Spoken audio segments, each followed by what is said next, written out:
तुम आत्माओं पे जिस दिन कब्जा कर लोगे, तुम अपनी लाइफ पे कब्जा कर लोगे। जिस दिन व्यभिचार की आत्मा पे कब्जा कर लोगे, उस दिन किसी आशीष पे भी कब्जा कर लोगे। जिस दिन चोरी की आत्मा पे कब्जा कर लोगे, उस दिन आशीष के ऊपर भी कब्जा कर लोगे। इसीलिए शैतान भरमाता है इन लल्लू लोगों को। हां, जब मुझे मालूम पड़ता है ये फलाना व्यभिचार में, ये वाला वर्कर व्यभिचार में, मुझे हंसी आती। मैंने कहा क्या कर रहे हो तुम अपना नुकसान कर रहे हो। तुम्हें मालूम नहीं, अभी तुम्हें बाद में मालूम होगा। बाइबल कहती ऐसा नहीं हो सकता कि तुम अपने छाती पे अंगारे रख लो और तुम जलो ना। इसका परिणाम नाक दोना सा कड़वा होगा। और बाइबल कहती व्यभिचारी बंदे की बेइज्जती जब तक वो धरती पे जिएगा कभी मिटेगी नहीं।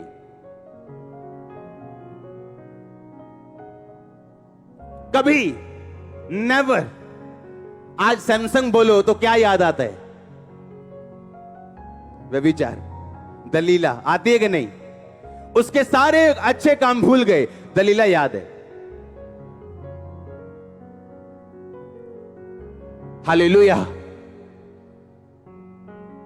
जिंदगी आत्मिक है, बोलो पड़ोसी को ध्यान से कान में खोल के। आमीन। दाऊद अच्छा भला था, बाइबल कहती है उसको शत्रुओं से विश्राम मिला। अपनी से इतना विश्राम मिला कि अब उसे लड़ने जाने की भी जरूरत नहीं थी। अब वो अपने लोगों को लड़ने के लिए भेजता था और उसके लोग जीत के आते थे। नहीं तो राजा के बिना जीतना बड़ा मुश्किल। राजा के पुरुषार्थ और उसके हियाव से सेना जीतती थी। अब दाऊद उस लेवल पे आ गया था कि उसे खुद जाने की जरूरत नहीं, सेना भेजता था और सेना जीत के आती थी। अपना सेनापति योआब भेजता था और वो जीत के आता था।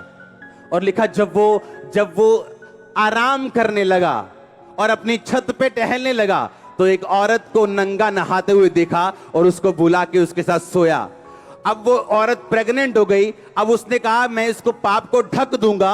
अब उसने उसके पति को बुलाया जो सेना में था। कहता जा अपनी औरत के साथ जा, सो जाके जा, 10 दिन इसके साथ बिता, ताकि जब वो उसके साथ सोए तो उसका नाम ना लगे कि वो प्रेग्नेंट कहां से हो गई अगर वो सोया नहीं। पर वो सोया नहीं तो उसको मरवाना पड़ा उसको। तो परमेश्वर ने बुला के बोला मैंने तुझे सारी आशीषें दी, मैं और भी तुझको बहुत कुछ देने वाला था, पर अब तूने पाप किया। अब वही तलवार जो तूने इसके पति पे चलवा के मारा है तेरे घराने पे चलाई जाएगी। उसके बाद मालूम क्या हुआ? उसके बाद दाऊद के कितने बच्चे थे, उसका अपना बेटा उसकी अपनी बेटी के ऊपर मोहित हो गया। बाइबल कहती है उसके साथ रेप किया और उसके बाद उससे नफरत करने लगा और उसके अपने भाई ने फिर अपने भाई को मारा अपनी बहन का रेप करने के कारण।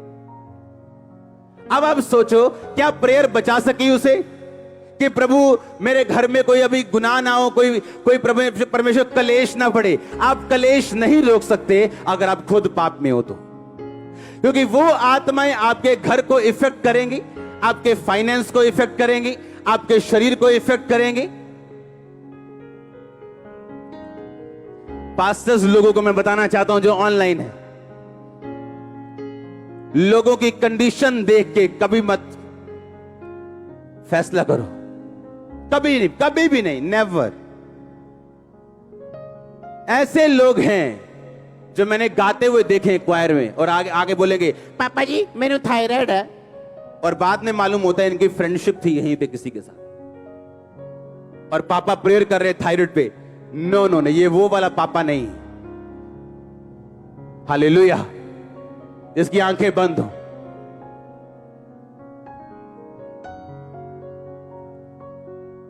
लोगों को लगता है ए पापा को गुस्सा क्यों आता है इन लोगों के ऊपर?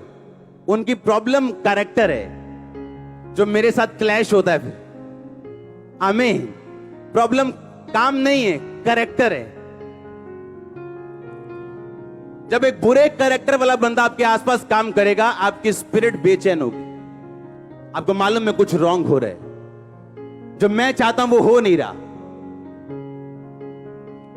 क्योंकि कमिटेड लोग चाहिए मिनिस्ट्री में, सेवा में, प्रभु के कामों के लिए, निर्दोषता में जिन्होंने हाथ धोए हो, जिनके काम निर्दोष और हृदय शुद्ध हो, लेकिन वही परमेश्वर को देख पाएगा। आमीन। और अब बाइबल कहती है जिस भाई ने अपने भाई को मारा फिर वो अपने बाप के खिलाफ खड़ा हो गया। ओ उधर चर्च के गेट साइड पे खड़ा हो गया कहीं और सबको बोलने लगा, यार पापा तो मिलते ही नहीं किसी नू, मैं तो केस करूंगा सॉल्व। और लिखा अबशालोम ने ऐसा बोल बोल के सबको अपनी ओर कर लिया। दाऊद को वहां से भागना पड़ा। कारण विरोध नहीं था, कारण यह था दाऊद ये बात जानता था, इसलिए उसने परमेश्वर के सामने कंप्लेंट भी नहीं की मेरे साथ ऐसा क्यों हो रहा है, क्योंकि उसको पहले से बताया गया था तेरे इस पाप के कारण तुझे ये भोगना पड़ेगा। तो माफ तो हो चुका है, लेकिन माफी का मतलब यह नहीं है कि तू 100वीं पौड़ी से गिरे, माफी मांगे, माफ कर दिया जाएगा, लेकिन 100वीं पौड़ी पे दोबारा तुम्हें रखा नहीं जाएगा, तुझे फिर 1 2 3 से शुरू करना पड़ेगा।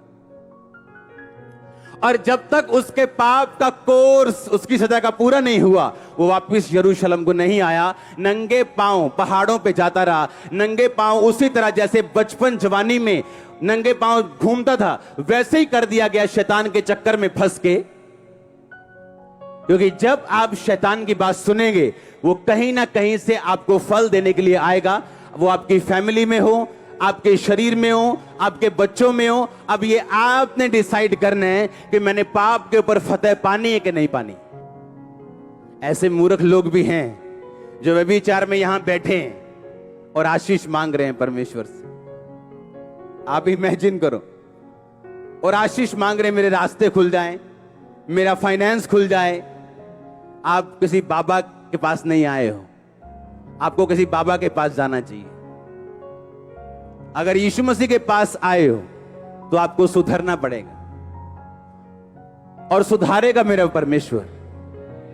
जो नहीं छोड़ सकते वो छोड़ोगे तुम। यहां पे लोगों ने चिट्टा छोड़ दिया, काला छोड़ दिया, पीला छोड़ दिया, बोलते मर जाएंगे, हाथ कांपेंगे, पेट खराब हो जाए, कुछ नहीं हुआ, हट्टे कट्टे खड़े हैं आज। हाँ, ऐसी क्या चीज है जो क्रिश्चियन नहीं कर सकता? ऐसी क्या चीज है जो तुम नहीं कर सकते? लेकिन जो मुझे सामर्थ्य देता है उसमें मैं सब कुछ कर सकता हूं। सब कुछ, सब चीजें मेरे लिए पॉसिबल है जो मुझे सामर्थ्य देता है। आमीन। इसलिए मैंने कहा आप एक लड़ाई में हो, अब परमेश्वर आप पे थोपता नहीं लड़ाई को, आप करना चाहते हो, आप पाप को जीतोगे। आपको मालूम है ये मेरी फाइट है, ये मसीह मेरी लड़ाई है, मैंने प्रार्थना में बैठना है, मैंने फास्टिंग में बैठना है, मैंने पाप के ऊपर फतेह प्राप्त करनी, मैंने पाप के ऊपर पूरी तरह से कब्जा करना है। ये शरीर पाप के लिए नहीं परमेश्वर के लिए होगा। कमिट करो अपनी लाइफ को, रीडेडिकेट करो अपनी लाइफ को। सोचो मेरी प्रार्थना कितनी, मेरी फास्टिंग कितनी, और सोचो मैंने क्या करना है परमेश्वर के लिए। कितनी देर परमेश्वर के सामने जाना है, रोज, एवरी डे। हालेलुया। आप देखेंगे फतह पाते हुए अपने आप। आपके बच्चे आपको गुड न्यूज देंगे। आमीन। ऊंचा मसा आपका। मैंने कहा आपके बच्चे आपको गुड न्यूज देंगे। मैंने कहा आपके बच्चे आपको गुड न्यूज देंगे अगर आप फॉलो करेंगे ये वर्ड। Hallelujah, hallelujah. जितना आपका समर्पण उतनी आपकी आग, जितनी लकड़ी उतनी आग, जितना आपका समर्पण उतनी फायर आपकी लाइफ।